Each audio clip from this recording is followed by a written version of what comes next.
मुरैना से खबर है जहां पर सिंधिया ने कांग्रेस पर बड़ा हमला बोला है। पिछली कमलनाथ सरकार पर जमकर निशाना साधा ज्योतिरादित्य सिंधिया ने। उनका कहना है कि कांग्रेस सरकार ने किसानों के साथ धोखा किया था। 15 महीनों में जो कांग्रेस सरकार नहीं कर पाई वो काम शिवराज सरकार ने 5 महीने में करके दिखा दिया।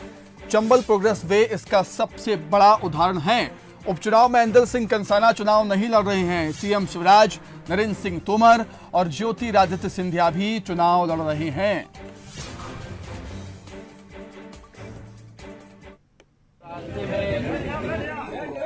ग्वालियर में मैं निकल रहा था, आप लोग यहाँ से उपस्थित हुए, आपको तहे दिल से मैं धन्यवाद अर्पित करना चाहता हूँ। और ये बात मैं आपको कहना चाहता हूँ कि आज ऐदल सिंह जी आप लोगों के प्रत्याशी अकेले नहीं हैं। ये मत समझना कि ऐदल सिंह जी ये चुनाव लड़ रहे हैं। आपको ये समझना है कि शिवराज सिंह जी, नरेंद्र सिंह तोमर जी और ज्योतिरादित्य सिंधिया जी चुनाव लड़ रहे हैं। जो भ्रष्टाचारी और वादा खिलाफी सरकार कांग्रेस 15 महीने की रही है, जहां गरीब अति गरीब हो गया, तो सुना आपने किस तरीके से कई बड़े आरोप लगाए हैं सिंधिया ने कमलनाथ कांग्रेस सरकार पर कि कांग्रेस सरकार ने किसानों के साथ धोखा किया है। 15 महीनों में जो कांग्रेस सरकार नहीं कर पाई उस काम को शिवराज सरकार ने महज 5 महीने में करके दिखा दिया। तो चलिए अधिक चर्चा के लिए हम सीधे रुख करेंगे हमारे संवाददाता प्रहलाद सेन का। प्रहलाद, जिस तरीके से हम देख रहे हैं उपचुनाव जैसे जैसे नजदीक आ रहा है वैसे वैसे नेताओं की बयानबाजी भी तल्ख होती जा रही है और महाराज अब मुरैना के मैदान में उतर चुके हैं।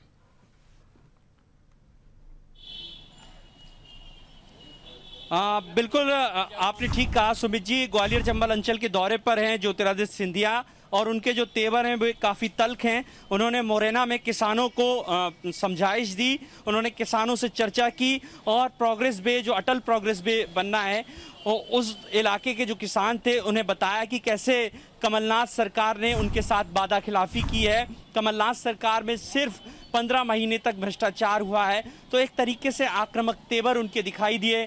अब जब वो ग्वालियर पहुंचे हैं यहाँ भी उनके तेवर काफ़ी तल्ख दिखाई दिए। उन्होंने सवाल किया है कमलनाथ सरकार, जब कमलनाथ सरकार में रही, माफ़ कीजिएगा मुख्यमंत्री रहे जब कमलनाथ, तब वे प्रदेश की जनता से तमाम वादे करते रहे। अब जब वे ग्वालियर चंबल अंचल के दौरे पर आ रहे हैं तो उन्होंने ये सवाल किया है कि आखिर 15 महीने में उन्हें ग्वालियर चंबल अंचल की याद क्यों नहीं आई। साथ ही उन्हें मुख्यमंत्री शिवराज सिंह चौहान की काफ़ी तारीफ की। उन्होंने कहा मुख्यमंत्री जिस तरीके से बाढ़ पीड़ितों की सहायता के लिए आगे आए हैं और जो गरीब लोग थे उन्हें खाद्यान्न वितरण किया जा रहा है। न केवल शिवराज सरकार की तारीफ की बल्कि उन्होंने प्रधानमंत्री नरेंद्र मोदी की भी बेहद तारीफ की है। उन्होंने कहा कि जिस तरीके से कोरोना संक्रमण पर लगाम लगाई गई है ये तारीफ़े काबिल है। हमारे प्रधानमंत्री ने जिस तरीके से दवाइयों के इंतज़ाम किए हैं तो ये सब अब जो ग्वालियर चंबल अंचल है पूरी तरीके से चुनावी रण में तब्दील हो चुका है और सभी जो बीजेपी के नेता हैं खासतौर पर ज्योतिरादित्य सिंधिया जिस तरीके से अंदाज में हैं और पूरी तरीके से कांग्रेस के खिलाफ हमलावर हैं, लेकिन उनका जो स्टाइल है वो बेहद साधारण है। वो बिल्कुल सिंपल तरीके से, बहुत ज़्यादा कोई तलखी उनके तरफ से नहीं दिखाई दी, बहुत साधारण तरीके से वे कांग्रेस पर हमला बोल रहे हैं। यहाँ भी उन्होंने कहा, उनसे जब सवाल पूछा गया कि कमलनाथ जल्द ही ग्वालियर चंबल अंचल के दौरे पर आ रहे हैं तो उन्होंने कहा अतिथि देवो भव, वे हमारे अतिथि हैं, ग्वालियर मेरा घर है, वे आए तो उनका स्वागत है। तो इस तरीके का अंदाज उनका दिखाई दे रहा है, बहुत कॉन्फिडेंट नजर आ रहे हैं और सीधे तौर पर कार्यकर्ताओं से मुखातिब हुए तो किसी प्रकार की कोई बेचैनी नहीं, कोई हड़बड़ी नहीं। उन्हें साफ लग रहा है कि उनकी जो जमावट है वो ठीक तरीके से चल रही है। सुमित जी। प्रहलाद, आपका बहुत शुक्रिया तमाम बातचीत के लिए, हमारे साथ जुड़ने के लिए। तो हम देख रहे हैं ग्वालियर चंबल अंचल अब चुनावी रंग में रंगा हुआ नजर आ रहा है और चुनावी मैदान में महाराज ने अब मोर्चा संभाल लिया है। लगातार वो कांग्रेस पर हमला कर रहे हैं और शिवराज सरकार की तारीफ करते हुए नजर आए हैं मुरैना में जब वो कार्यकर्ताओं को संबोधित कर रहे थे तब।